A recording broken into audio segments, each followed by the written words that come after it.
Bonsoir à tout le monde, je vais refaire une vidéo très rapidement pour vous dire les titres de séjour qu'il faut faire la mise à jour, c'est-à-dire le titre de séjour pour le regroupement familial. C'est-à-dire si ton papa a la nationalité italienne, ta mère a la nationalité italienne, ta femme ou bien ton mari ont la nationalité italienne et que vous avez ces deux typologies de titres de séjour, il faut aller faire la mise à jour avant le 3 août. Je vous mets tout de suite les photos et je vous les commente. La première photo, c'est celle-là. Toutes les personnes qui sont en possession de cette typologie de titre de séjour avant le 3 août 2023, il faut aller le plus rapidement possible faire la mise à jour, ce qu'on appelle ici en Italie l'aggiornamento. Donc ça aussi, je l'ai dit à toutes ces personnes qui sont en Afrique, qui sont au pays et qui ont ce genre de titre de séjour, il faut revenir au pays en Italie pour faire la mise à jour. Parce qu'une fois que la date du 3 août est dépassée, ce titre de séjour ne sera plus valable. Donc faites attention et faites-le le plus rapidement possible. Si vous voulez faire la mise à jour, il faut aller vers les CAF, les syndicalistes ou bien le site à laquelle en général vous avez l'habitude de prendre le rendez-vous. Quand vos compagnons, votre femme, votre mari, la maman ou bien le papa a la nationalité italienne, vous pouvez aller là-bas pour faire la mise à jour. Donc, faites-le le plus rapidement possible parce que personne n'en parle. Et je vois qu'il y a beaucoup de personnes qui sont en train de faire des confusions. Et là, maintenant, je vous mets une autre photo pour vous faire voir si vous avez ce genre de titre de séjour. Il ne faut pas aller faire la mise à jour. Ça ne vaut pas la peine parce que c'est déjà un titre de séjour électronique. Et maintenant, voilà la deuxième typologie de titre de séjour pour raison de regroupement familial. Si vous avez ce genre de titre de séjour, vous n'avez pas besoin d'aller faire la mise à jour, à moins que le titre de séjour soit expiré. Alors là, oui. Mais ça, si vous l'avez et que par exemple, le 3 août 2023, ce titre de séjour expire en 2027 ou bien en 2025, vous n'avez pas besoin d'aller faire la mise à jour, ce qu'on appelle ici l'aggiornamento. Donc, faites-le le plus rapidement possible parce que je le dis et je le répète. Le titre de séjour que j'ai montré tantôt avant en format papier, ce titre de séjour ne sera plus valable à partir du 3 août 2023. Donc, je vous le dis et je vous le répète, personne n'en parle. On n'en parle pas dans les journaux, on n'en parle pas dans les news. Donc, je continue à le faire parce qu'il y a beaucoup de personnes qui sont pas au courant ou bien qui sont en train de faire des confusions entre les titres de séjour. J'espère que cette fois-ci, vous avez compris. Merci beaucoup. Ça, c'est la deuxième vidéo pour la carte de séjour illimitée. C'est-à-dire toutes les personnes qui avaient la carte de séjour illimitée. Si cette carte n'a pas plus de 10 ans, vous n'avez pas besoin d'aller faire la mise à jour. Je le répète, si vous avez ce genre de titre de séjour, carte de séjour non illimitée et qui n'a pas 10 ans, vous n'avez pas besoin d'aller faire ce qu'on appelle l'aggiornamento.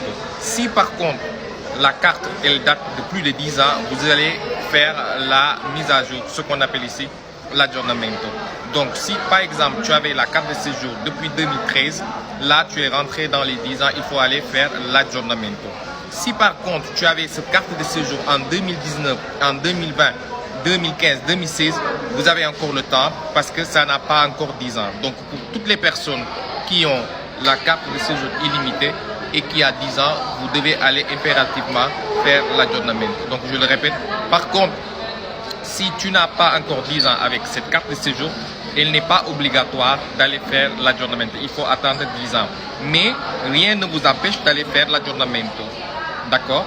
Et l'autre chose que je voulais dire sur cette carte de séjour, si par contre vous avez changé d'adresse, vous avez changé de région, vous avez changé de province, en général, on conseille à tout le monde, même si tu viens de recevoir la carte, d'aller faire l'aggiornamento. Donc j'espère que cette fois aussi, c'est clair parce que là, il y a beaucoup de personnes qui sont en train de faire des confusions sur les titres de séjour à faire l'aggiornamento. Chiaro? Et là, je m'adresse à tous les titulaires de ce genre de titre de séjour, c'est-à-dire le titre de séjour de 6 mois que, par exemple, la commission te donne en attendant de donner le résultat définitif pour votre titre de séjour. En général, c'est un titre de séjour de 6 mois. Vous n'êtes pas concerné pour ce qui est aggiornamento, mise à jour, carte de séjour électronique. Non, vous n'êtes pas concerné. Vous continuez à tenir ce document pendant que la commission continue de faire son travail jusqu'à ce qu'on vous donne un type de séjour définitif. Je le répète, vous qui êtes ici, que vous avez demandé l'asile politique, que la commission est en train d'évaluer votre dossier, vous avez ce genre de titre de séjour, vous n'êtes pas concerné à tout ce qui touche aggiornamento, etc., etc. Vous continuez à tenir ce document. Parce qu'actuellement, il y a beaucoup de personnes qui sont en train de faire des confusions entre la carte de séjour pour motif familial et ce genre de carte de séjour parce que tous les deux, c'est en forme de papier. Mais c'est pas la même chose parce que ce séjour dure 6 mois. Avec ce séjour, tu n'as pas le droit de sortir du pays. Avec ce séjour, tu ne peux pas aller dans ton pays parce que c'est pas encore un titre de séjour définitif. Donc, faites attention. Et il y a aussi un frère ivoirien qui m'a dit un truc, j'étais choqué. Il m'a dit que certains parmi les personnes qui arrivent à travers la Méditerranée, une fois qu'ils ont pris leurs empreintes, ils pensent que c'est fini. Non, c'est pas fini. Parce qu'une fois que tu as pris les empreintes, il faut passer à la commission pour voir ton statut, si tu es apte à avoir un titre de séjour définitif ou pas. Parce que si en général, il te trouve le malheur d'aller par exemple dans les autres pays de l'espace Schengen, tu peux trouver des personnes qui sont vraiment très gentilles et qui vont vous renvoyer en Italie. Mais si vous tombez sur des personnes méchantes, ils vont vous renvoyer directement au pays. Donc faites attention, du moment où vous allez prendre vos empreintes digitales, ce n'est pas fini parce qu'il faut d'abord passer à la commission. La commission va étudier votre dossier et sur la base de ça, ils vont vous décider de vous donner un titre de séjour définitif ou pas. Donc j'espère que vous avez compris. Merci beaucoup.